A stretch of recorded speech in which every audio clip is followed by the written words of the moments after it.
nu numai că își asumă desfigurarea omului, dar o transfigurează. O transfigurează, o preface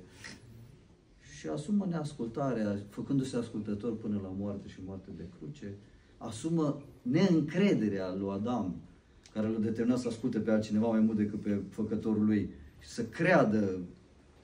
în ce îi spune șarpele mai mult decât credea în ce i-a spus Dumnezeu, făcându-se credincios Tatălui, până la a spune, după ce zice cuvintele, își asumă neîncrederea și frica de moarte a Adamului, a cărui natură și-o asumase. Tată, să se ducă de la mine, să depărteze de la mine paharul acesta, se încredințează total lui Dumnezeu. Dar nu precum voiesc eu, ci precum Tu